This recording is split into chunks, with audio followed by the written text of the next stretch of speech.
ಅಮೆರಿಕದ ಅಧ್ಯಕ್ಷ Donald Trump ಅವರ ಟ್ಯಾರಿಫ್ ಬೆದರಿಕೆಯ ಪ್ರಲಾಪ ಮುಂದುವರೆದಿದೆ. ಫಾರ್ಮಾ ವಲಯಕ್ಕೂ ಟ್ಯಾರಿಫ್ ಬರೆ ಹಾಕುತ್ತೇನೆ ಅಂತ ಟ್ರಂಪ್ ಎಚ್ಚರಿಕೆಯನ್ನ ನೀಡಿದ್ದಾರೆ.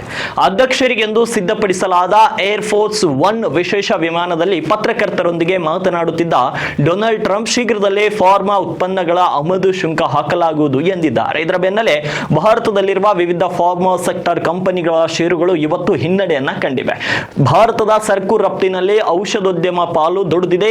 ಅಮೆರಿಕಕ್ಕೂ ಸಾಕಷ್ಟು ಔಷಧ ರಫ್ತಾಗ್ತದೆ. ಈ ಹಿನ್ನೆಲೆ ಫಾರ್ಮಾ ಷೇರುಗಳು ಇವತ್ತು ಕುಸಿತವನ್ನ ಕಂಡಿವೆ. ಟ್ರಂಪ್ ಹೇಳಿಕೆ ಬಳಿಕ ನಿಫ್ಟಿ ಫಾರ್ಮಾ ಸೂಚ್ಯಂಕವು -2.5% ಕುಸಿದಿದೆ. ಇವತ್ತು ಮಂಗಳವಾರ ಈ ಇಂಡೆಕ್ಸ್ ಒಟ್ಟಾರೆ 1.89% ಕುಸಿತವನ್ನ ಕಂಡಿದೆ. ಇನ್ನು ಭಾರತದ ಷೇರುಪೇಟೆ ಒಟ್ಟಾರೆ ಇವತ್ತು ಇಳಿಮುಖವಾದರೂ ಕೂಡ ಫಾರ್ಮಾ ಮತ್ತು ಲೋಹ ಹೊರತುಪಡಿಸಿ ಉಳಿದ ಹೆಚ್ಚಿನ ಸ್ಟಾಕ್ಸ್ಗಳು ಕುಸಿದಿರುವುದು -1ಕ್ಕಿಂತಲೂ ಕಡಿಮೆ. ಇನ್ನು ಫಾರ್ಮಾ ಸೆಕ್ಟರ್ನಲ್ಲಿ ಗ್ರಾಸುಲಿನ್ ಇಂಡಿಯಾ ಷೇರು ಮೌಲ್ಯ -4% ಕುಸಿತ ಕಂಡಿದೆ ಮತ್ತು ಅಬಾಟ್ ಇಂಡಿಯಾ ಹೊರತುಪಡಿಸಿ ನಿಫ್ಟಿ ಫಾರ್ಮಾದಲ್ಲಿರುವ ಎಲ್ಲಾ ಷೇರುಗಳು ಹಿನ್ನಡೆಯನ್ನು ಕಂಡಿವೆ.